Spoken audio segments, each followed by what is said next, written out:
All right, let's get started. And to start, I just have a quick question for you that I'm going to post in a poll. This question, you'll find it in the bottom right or on the right of your screen. It should say, did you attend webinar 1, yes or no?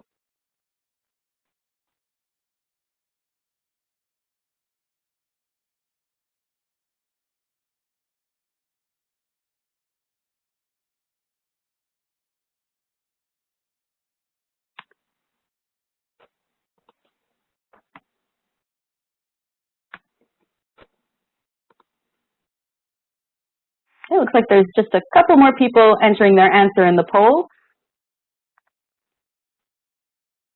So did you attend webinar 1 this morning at 9:30 Central Time?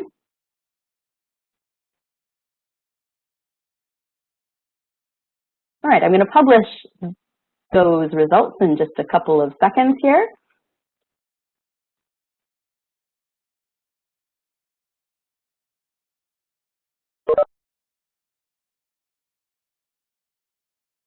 And it seems that most people have attended, so good to see you again.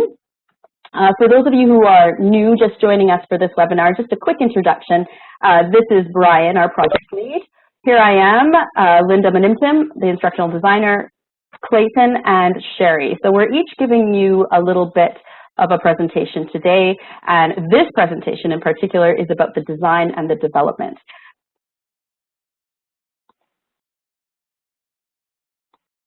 So for those of you who are just joining us, just a couple of very quick notes for you. If you take a look at our window here, the chat is located at the bottom right of your page. You'll have to click on it to open it, and my wonderful video will disappear, but I'm sure that's not a hardship for most people. You'll know that there are new chat responses when the arrow turns orange or the bar turns orange. Polls, which you've all used very well already, also appear in that area. And for now, we're asking everyone to keep your camera and your mic off, just for this portion to save on bandwidth. If you feel the need to draw, of course, I've actually blocked you from being able to draw right now, but if we ever do let you do it, then those tools will appear at the top. So let's talk about instructional design. I have another very quick poll for you. Apart from this morning when Brian talked about it, who has heard of the ADDIE model? Just click a quick yes or no, apart from this morning.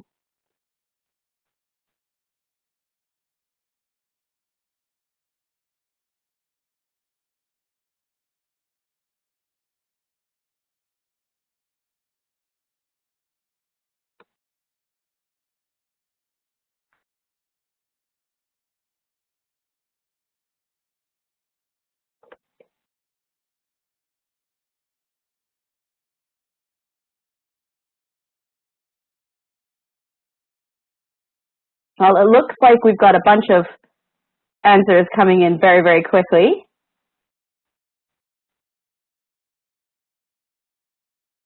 So in the interest of time, I'm just going to summarize them for you briefly. It looks like we have 12 people who have heard of it and 20 people who have not. Well, for those of you who have heard of it, you'll know that this is one of the most traditional models for instructional design, and it's a 5-phase model where you start with analysis, go to design, develop, implement, and then evaluate. And let me just explain how we've used it in our program. This might be a bit small, but don't worry, you'll have access to these slides later. In the first section, the first phase, analyze, what you're looking for is your instructional goals, your target audience, and the resources you need or have access to. Sometimes you don't have as much control over that. So it's important to do these. It's like the needs assessment. It will define how you transition to your design phase, where then you approach your learning objectives, you decide on your strategies for instruction, and then you test those strategies to see how they work. Then you move to development, which is traditionally the third phase. You get your learning resources together, you validate them, and you test them.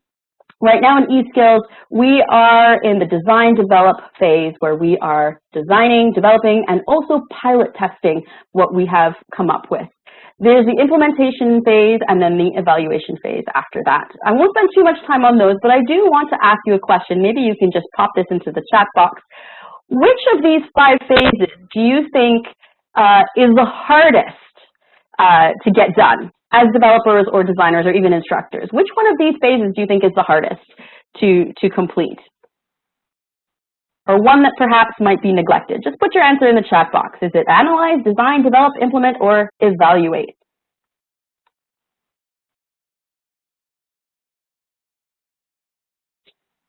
An interesting variety in the chat box so far.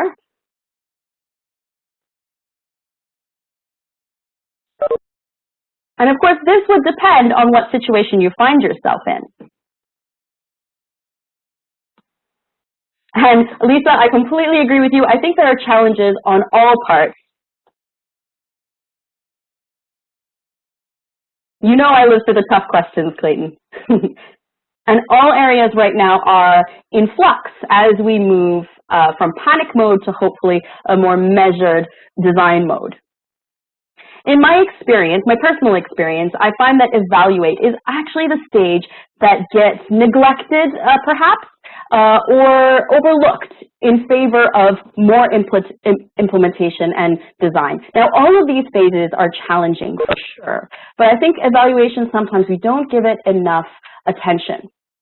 In our project, having been given this advice in the past, we have tried to integrate evaluation at each stage, which I think is good practice for any program or any design program, where at each stage we've asked for feedback from other experts, from some people in this webinar who have kindly collaborated with us, from people in our organization's design department, asking for feedback, for guidance, pilot testing on small scales at every single stage, so that finally when we launched this, when we implement it on a large scale, we'll have a lot of information to be able to do a full-scale evaluation at the end.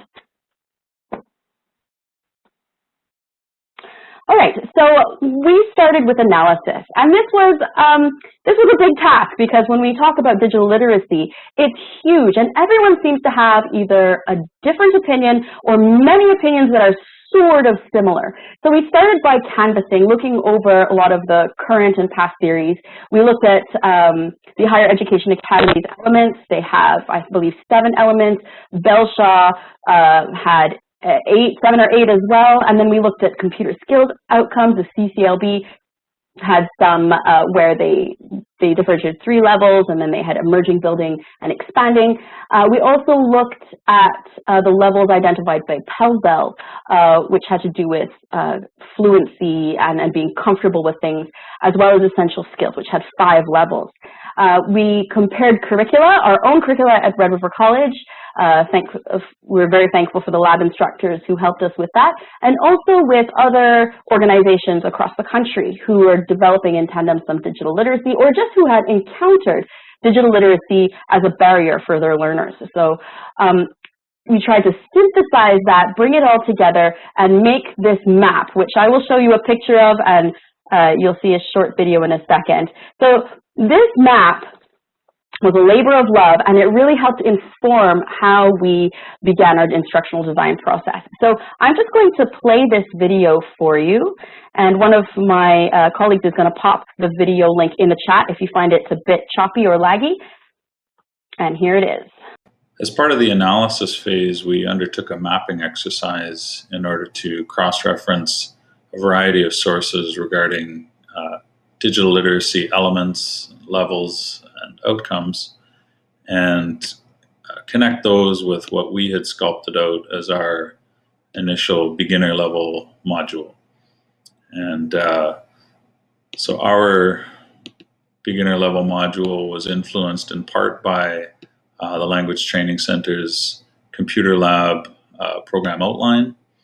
And we also took a look at the Manitoba Public Schools grade 12 or senior 4 computer skills outcomes as well. So I'll just zoom in on a few areas here.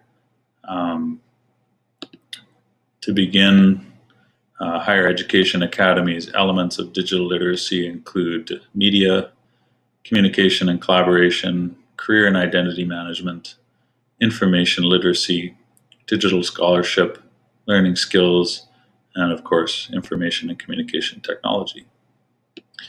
And moving down, Belshaw describes elements of digital literacy as cultural, cognitive, constructive, communicative, confidence, creative, critical, and civic aspects.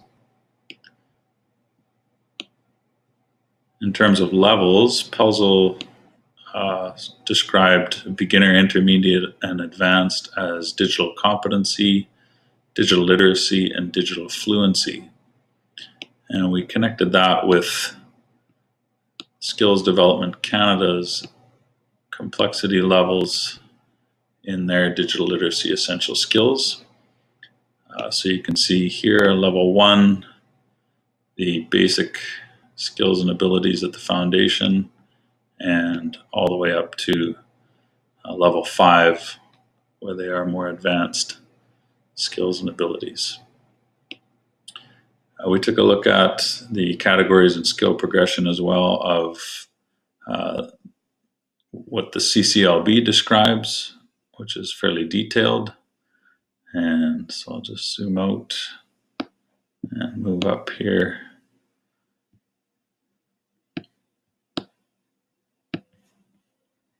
So at the very top, they have developing familiarity with operating technology, using selected programs and apps, and digital citizenship.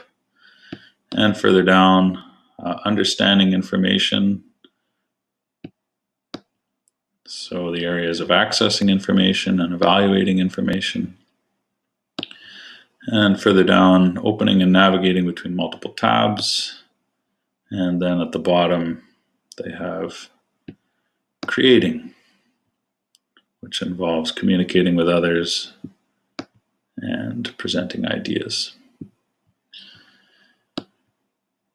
So as I said, we connected all of these things to what we had initially sculpted out in our beginner level module, and where we had aspects of hardware and software basics, web navigation basics, creating and managing accounts, and email. And that was the beginning of our analysis phase. Okay, so that's our map of the available research on digital literacy. So this link will be available to you from our website. We will talk a little bit about that in the third session this afternoon. So let's go on. After we did that analysis, canvassed all of those ideas, we moved to our design phase. So here we're talking about our competency framework. And we have to pause and really thank the people from our Center for Learning and Program Excellence for their developer review of our material. So thank you. If you're here, Joanne and Melissa, we are very grateful for your help at this stage of the project. So taking all of that information, we built this digital literacy model, and this is what we've used to inform our competency matrix. So just a quick overview of it, what we did is we separated it into 4 main competency areas. So productivity, content, collaboration, and technology. And at each level, there are different aspects. So for example, in the area of technology, we're talking about device use, systems use, hardware use. Can you select, use, and maintain these devices? And then what we did was we separated them out into 3 levels or 3 modules. So we're thinking that people will first be able to use these things and then share them and then create using them. So to show you, this is our competency framework. Now, this is a large document. Again, we will give you access to it a little bit later on, but there are over 94 competencies. So it's a large document with organized by the 4 competency areas and then with each indicator noted before it. So competencies and performance indicators. I could talk at length about this, but I might never stop. So let me move to the next poll, which you'll see in a moment in your chat box or on Twitter, hoping this conversation continues a little bit further. What digital literacy, computer skills, competencies might have a higher priority based on the new normal of learning and working online. So we have adjusted our matrix because of the pandemic and all the repercussions. So from that large document, we then distilled it down into our learning framework, and we applied the principles of the cognitive apprenticeship model, which describes a progression of activities from modeling to coaching to scaffolding to articulation, reflection, and finally exploration. So we wanted to move along those areas, and we paired that up with Bloom's taxonomy.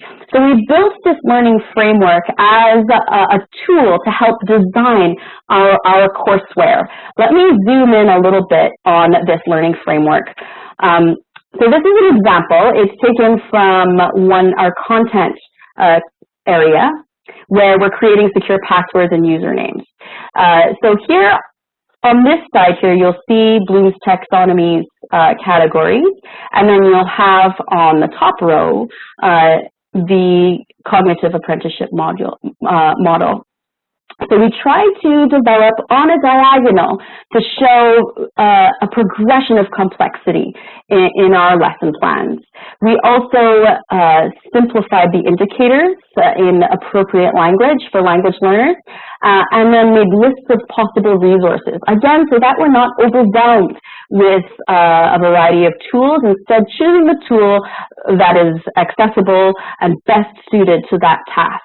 We also thought it was extremely important to pay attention to UDL, different means of representation, engagement, and expression. Again, this was a tool we used in order to inform our design and development choices.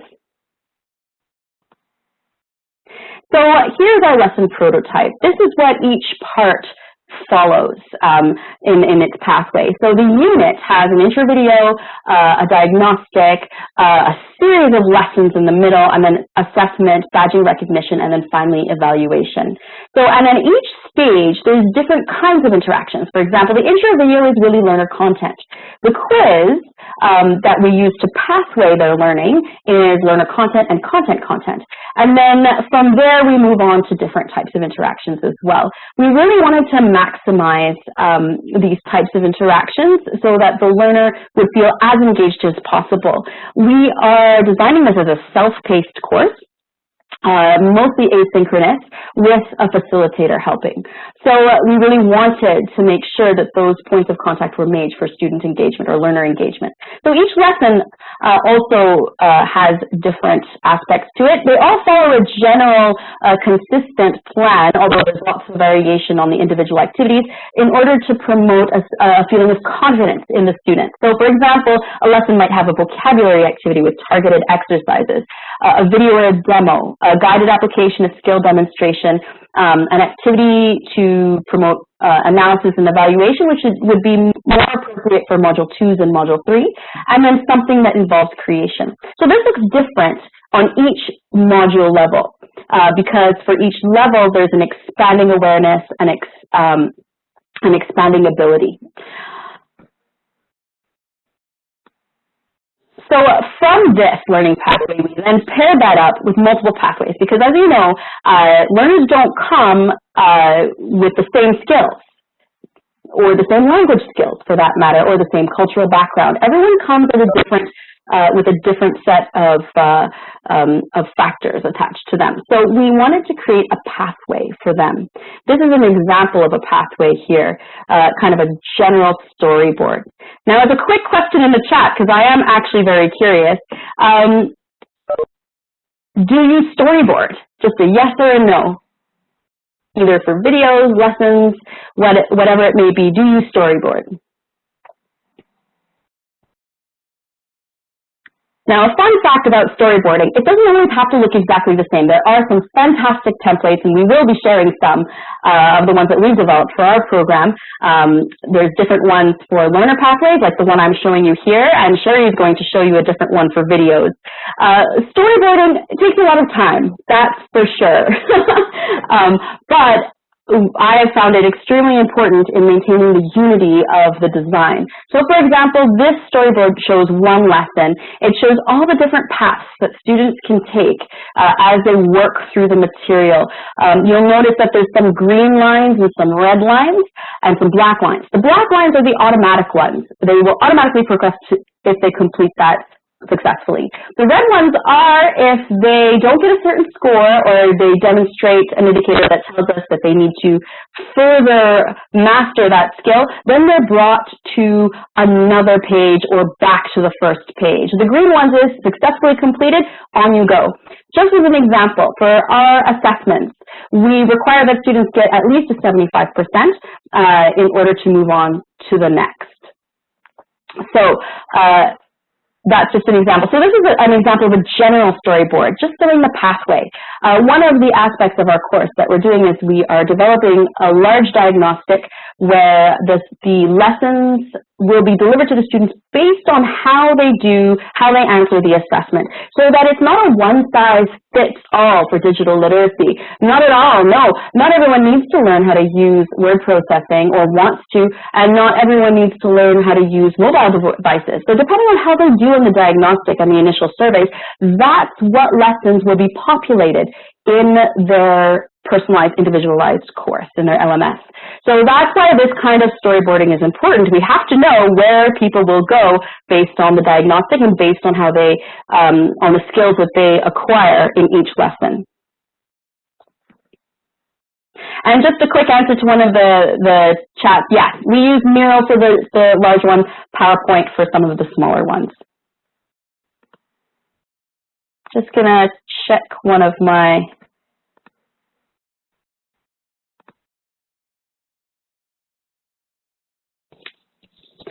all right, yeah, the LMS releases the content based on the performance of the previous. So here's a quick poll for you. I think one of my colleagues is going to post this on Twitter and also in the chat. Given the resources required to design and develop a fully online competency-based training model, how could you do this? How could you achieve that in your own context?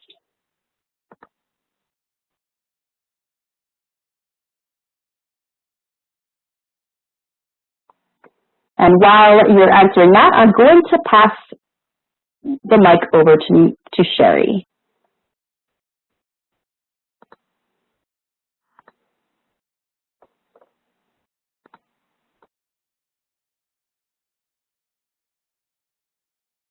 Awesome. Can you give me a thumbs up in the chat if you can hear me?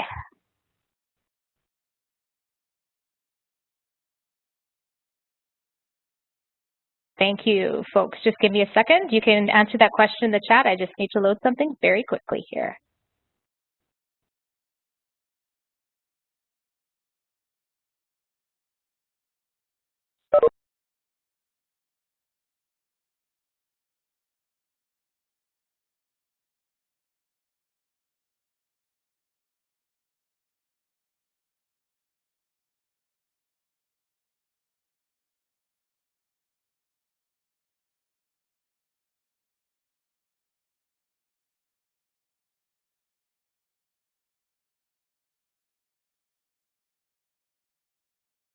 All right, well, perfect. We're going to get started here. I'm going to take about 20 minutes to talk about these things. We'll have a question and answer period at the end where you can ask Linda or myself questions, and then we're going to do those breakout rooms again so you can talk a bit with your colleagues as well.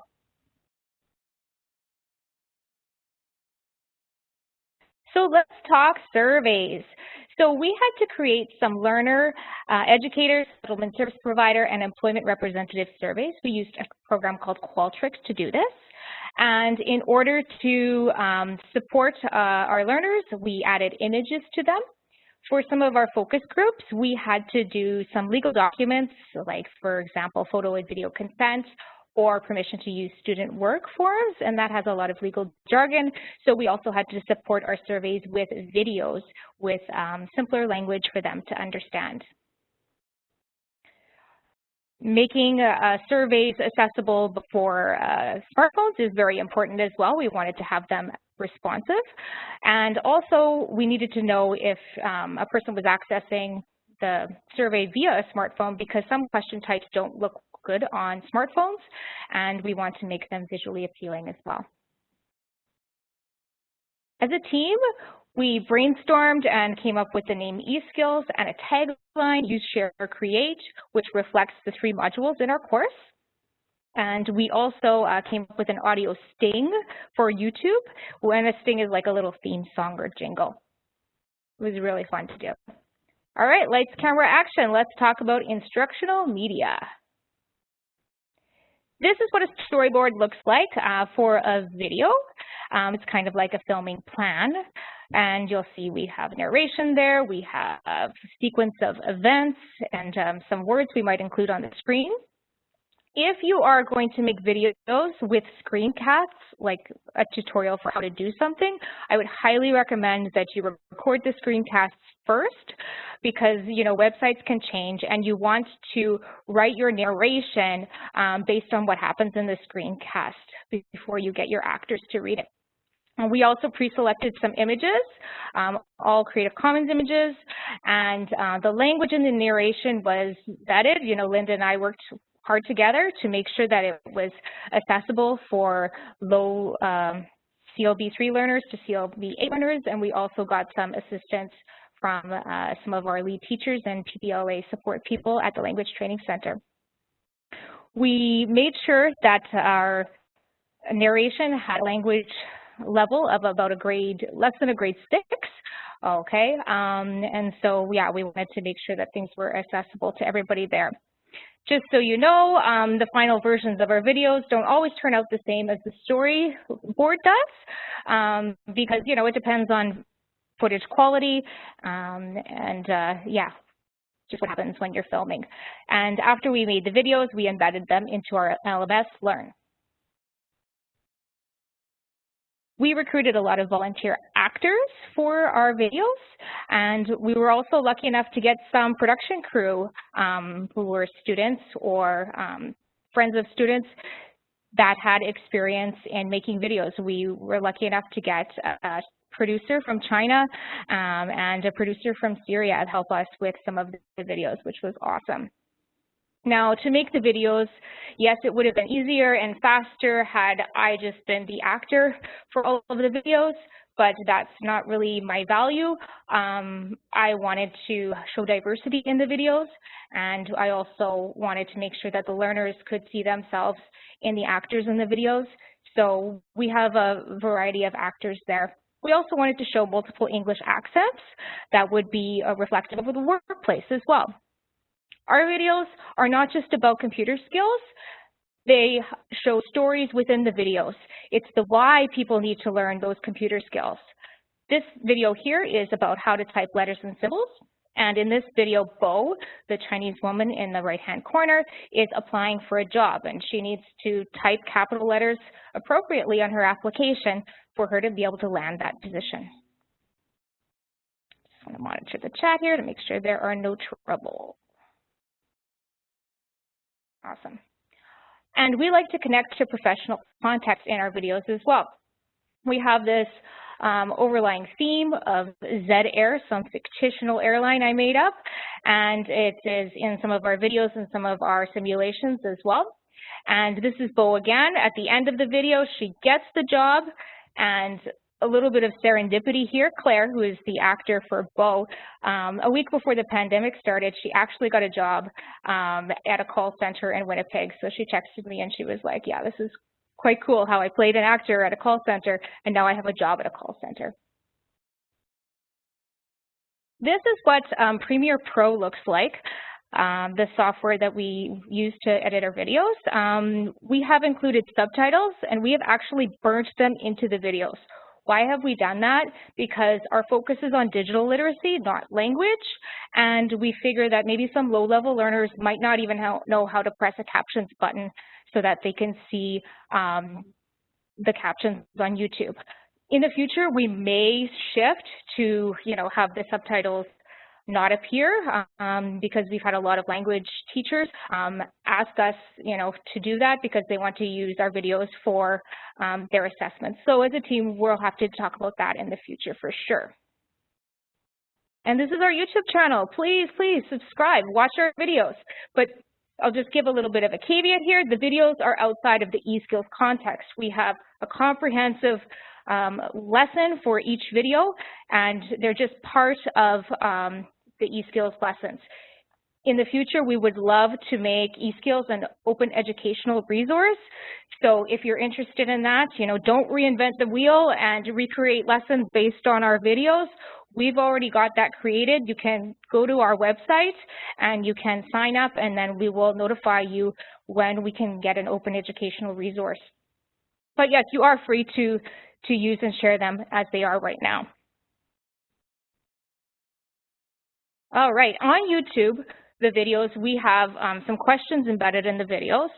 Okay, as you'll see, what can we learn about sponsored ads? To the right, you'll see some questions where learners can actually click on their answers, and you'll see some little circles in the timeline there where it will stop and pose a question for the learners. And this is a program called H5P, and this is how the videos will look inside our learner management system for eSkills. And this is done for a variety of reasons. One, to check comprehension, okay, and to have a more active learner in the process. And in our first pilot group, the learners loved these comprehension checks with H5P questions. Okay, they felt it helped them focus more on the video and retain more, and then they could just rewind a little bit if they got the question incorrect. In the bottom left-hand corner, you will see the Lego guy, and you might not be able to read it well, but there's actually a little bit of interactivity in our YouTube videos as well, if you just access them on YouTube. If you've ever seen one of those little eyes, information with a circle, you can click on there, and then we have some questions there that students could answer as well to interact with the video. All right, so we're going to have a question here. You can answer in the chat box, or you can go on Twitter, or you can just wait and you can pay attention to me and you can answer this later. We're going to have another breakout group with some members here that you can discuss this with later as well. All right, simulations are like a choose your own adventure story. Very fun. Thank you to those of you who attended my breakout session in the morning. I've got another one happening this afternoon that you are more than welcome to attend. This shows branching, variables, and coding are used in Storyline. In our eSkills lesson plan, it kind of comes near the end. It's like a formative performance assessment, and there is integrated feedback within the simulation. Users can try it again. It's really fun. A little shout out to Tyler Steiner from Red River College. He showed us how he used Storyline, or how he has used Storyline at the college. All right. Inside of a Storyline, you have role play. Okay, so here, for example, this one is about online privacy. So the role play is I'm the boss, and the user is a new employee. Again, I'm using this overarching ZR theme, and the user has to create a social media profile for their boss online. We try to link things with employment. Here, the learner is referring their friends to the company ZR. They might get a referral bonus of $500 for every employee they refer, and they're kind of coaching their friends about their email addresses before they apply. All right, and yeah, some of my humor might be lost, but learners have a dictionary. You might see in the top right-hand corner of the Storyline, there's a little A. They can actually click on that if they don't know what the word rye means. And then they'll get a definition, they'll get it in an example sentence, and they'll be able to click on an audio button for them to hear what that word sounds like. We also incorporate real-world scams that could happen at home or at work. For example, in this one, if the learner actually clicks on the CIBC logo, they will get a warning that their computer is locked down and that they need to call Microsoft. So yeah, we embed these kinds of things. We also embed, knowing your workplace IT policy and how important that is, as well as how you can get help for problems on your personal computer.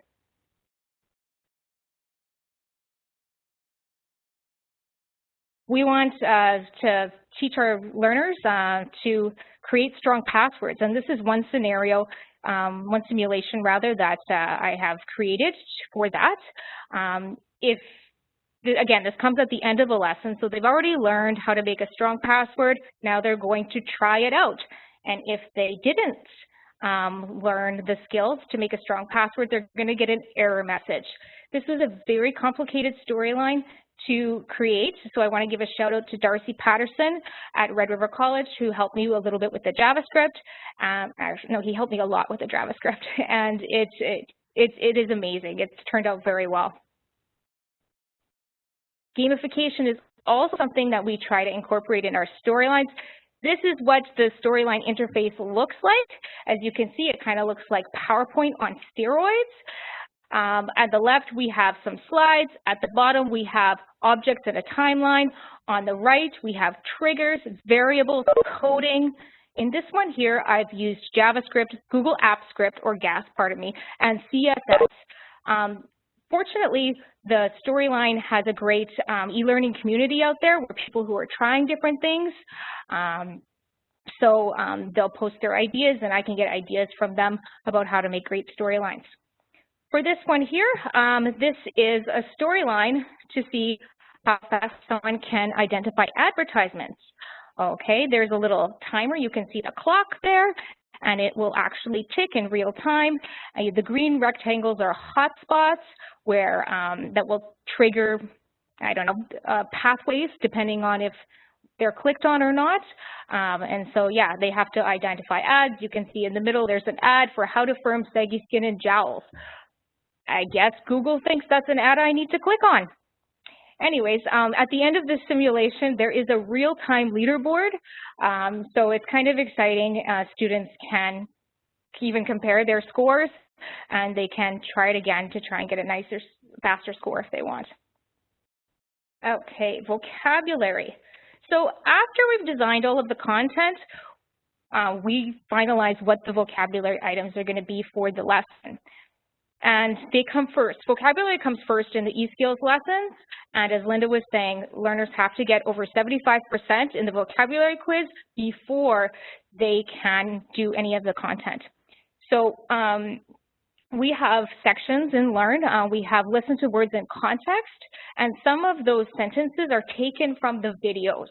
So it's either the actor speaking the sentences, or Linda has recorded her own voice and she's spoken the sentences as well. So they'll get about 10 words. They can hear them in context.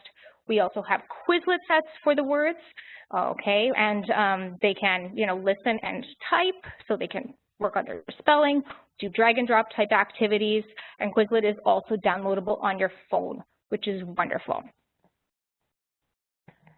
We have included some video discussions in our eSkills as well. This is with Flipgrid.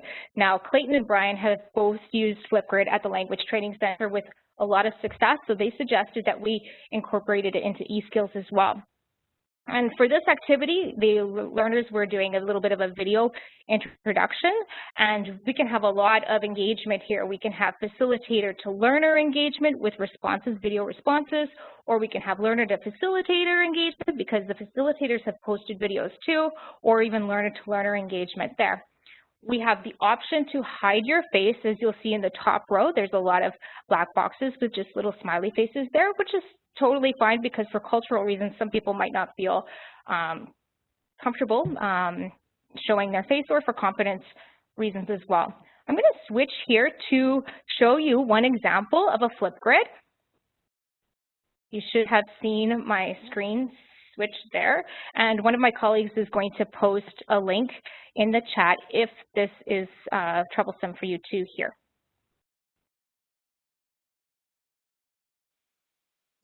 Hello, my name is Yaya Mane.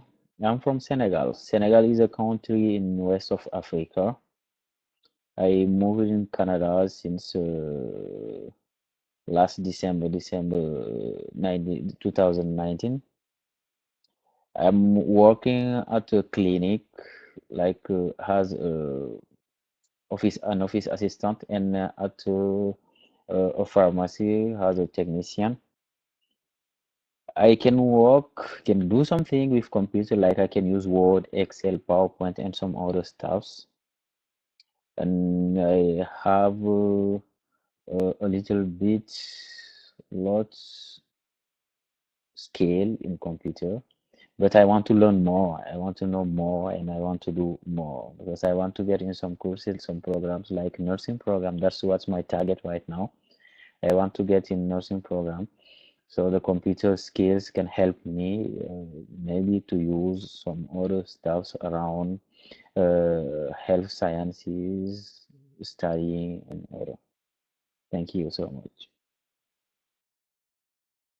All right. Can you hear me back again? Just type yes quickly in the chat box if you can hear me. Perfect. Thank you very much. So yeah, so I responded to Yaya's Flipgrid, and Linda responded as well, and other classmates can respond too. So it's really great. Last but not least, quizzes. All right. So we have a variety of question types that are available to us in Learn, matching, multiple choice, fill in the blanks, and these quizzes are automatically graded.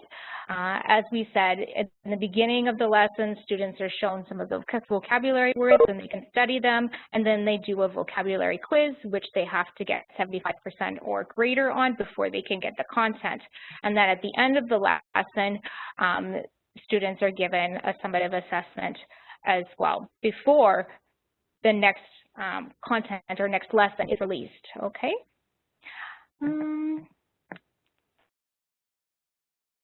Yeah, so this brings us to our last kind of chat question here, okay? And you can answer in the chat box, or you can answer on Twitter. And or you can just wait a couple of minutes because we're going to have another breakout session. And in the meantime, maybe you have some questions for the team about what you have seen so far. Just post those in the chat box if you do.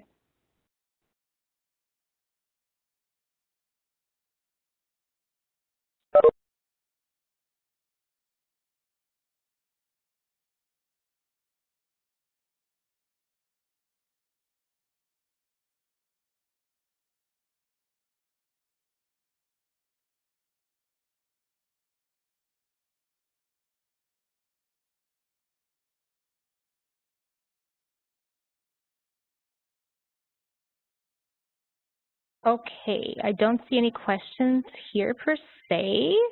Well, can you use Flipgrid in MS Teams? I'm not sure if you can use Flipgrid in MS Teams. Flipgrid is kind of, I don't know if it integrates inside of Teams, if that's your question.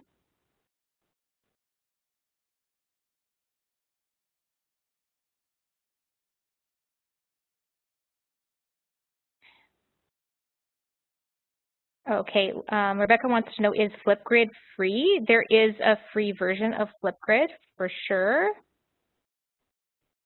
Okay, Carrie asks, based on your pilot, what activities have been the most engaging? Okay, so for the first pilot, we asked learners which activity they liked the most, and it was diverse, but most people appreciated the videos with the H5P questions interspersed among them. Some learners, they loved the quizzes. All of the learners loved the vocabulary.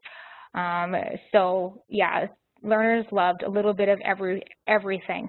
Some learners in our first pilot were, you know, they say they loved the videos, but then when they talked about their love of the video, they were actually referring to the storyline, which they might have confused a storyline. They might have thought it was like a video too. So yeah, the learners loved the activities. All right. So Mahmoud says, will eSkills work as a learning management system? So Mahmoud, our goal is to have it as an open educational resource and to have that on our eSkills website. So that's what we're working on. Right now we use eSkills in Brightspace or Learn, or D2L, but our goal is to have it as an open educational resource.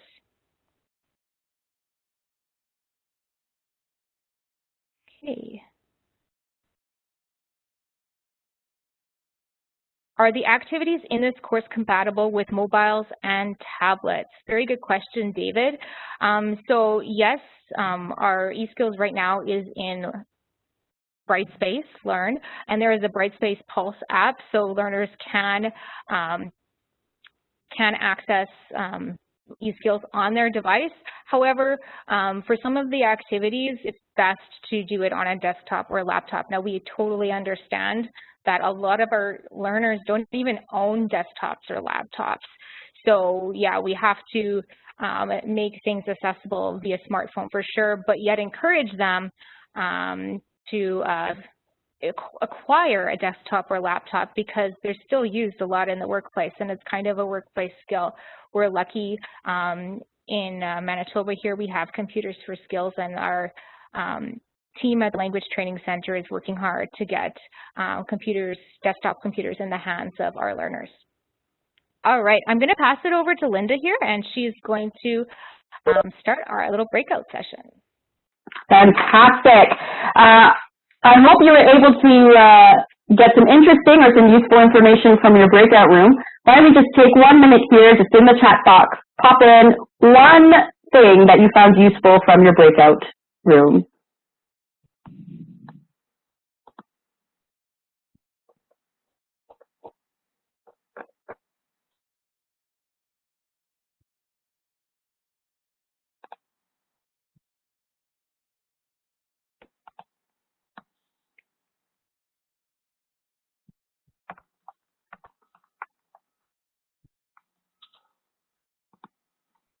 Okay, I'm just going to check in the chat here. Thanks, Jen. You are an awesome educator yourself. We learn a lot from you.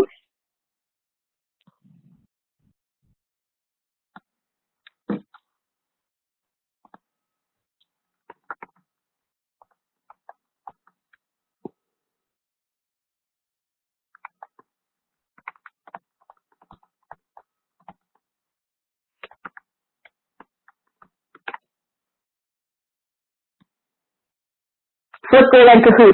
Yes, Flipgrid is one of my favorites, my personal favorites. Kahoot, I think, is great too. It's a great interactive tool.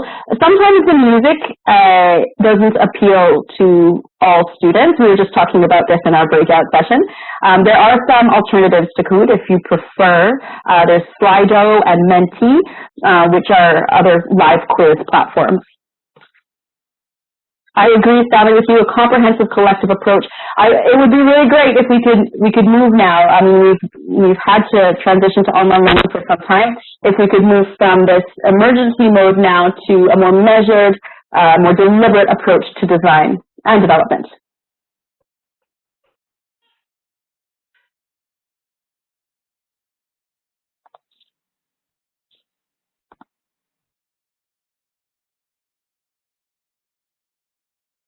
Okay, let me see if I can try to remember. Menti, I can't remember the exact website, and Slido, I think .com, are two other, they feel a bit more corporate quiz, like live quiz platforms. Menti, yeah, thank you, Clayton.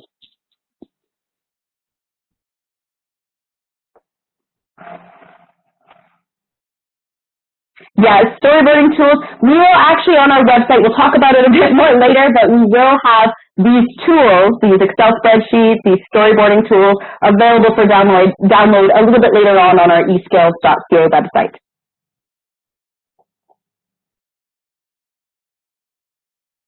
Thanks for that link, Jen. I will be checking that out a bit later. Okay, so this is the end of our second webinar about design and development. There is a breakout session in about 15 minutes. There are 4 options.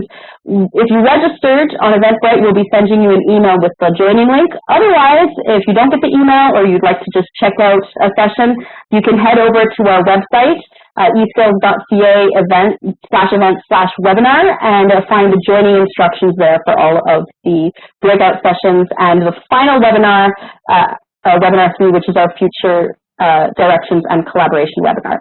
So we look forward to seeing some of you in our breakout sessions at 2:30.